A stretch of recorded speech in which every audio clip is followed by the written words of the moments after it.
যায় না। দুনিয়া যাদেরকে ভাঙতে চায় আল্লাহ তাদেরকে নতুন ভাবে গড়ে শক্ত করে দেয়।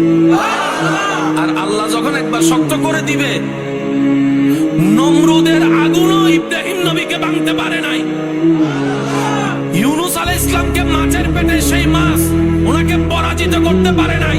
যে বান্দা রবের খুশিতে সন্তুষ্টি মনে হতাশা ছাড়া খুশি থাকতে পারে, রব্বুল আলামিন ফিদ দুনিয়া হাসনাতাও ওয়া ফিল আখিরাতি হাসনাতার, দুনিয়া আখিরাতের নিয়ামত সে বান্দাকে দান করেন। সুবহানাল্লাহ।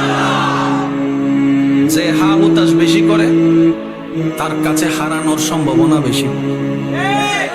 যে শুকরিয়া বেশি করে, ধৈর্য ধরে অপেক্ষা বেশি করে, নিয়ামত তার কাছে আসবেই বেশি। এটাই চিরন্তন বাস্তব সত্য। চিৎকার দিয়ে বলেন সুবহানাল্লাহ। সাইকেল চালাতে গেলে পড়তেই হবে। যত পড়বেন তত কোমর আস্তে আস্তে সোজা হবে।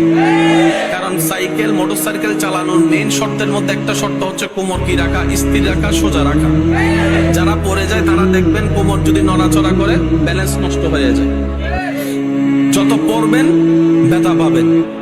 ধাক্কাটাই পাক্কা হয়ে একদিন দেখবেন আর পিছন থেকে একজনকে ধরা লাগছে না, আপনি নিজেই সাইকেল চালাইতে পারবেন। সাঁতার শিখার আগে পানি খাইতেই, জোরে বলেন, একদম জোর করে খাইতে না চাইলেও এক ফোঁটা হইলো পানি খাবেন, সাঁতার শিখবেন। একটু জোরে বলেন না। ধাক্কা খাবেন, ধৈর্য ধরতে পারলে রবের উপর সন্তুষ্টির সাথে পাক্কা হবেনই হবেন। এমন ভাবে আল্লাহ তাআলা আপনাকে পাকা বানাবে, মজবুত বানাবে।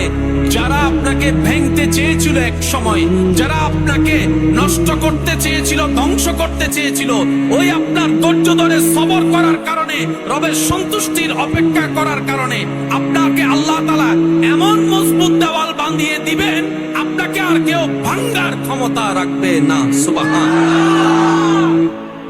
ধৈর্য ধরলে রবের রহমত আসবে, এটা নিশ্চিত, এটার মধ্যে কোনো সন্দেহ। এখানে একটা চমৎকার বিষয় কি জানেন? কষ্ট দেয় কে? আমাদের আশেপাশের মানুষ। আপনাকে, আমাকে, আমাদেরকে কষ্ট দেয় কে? আশেপাশের।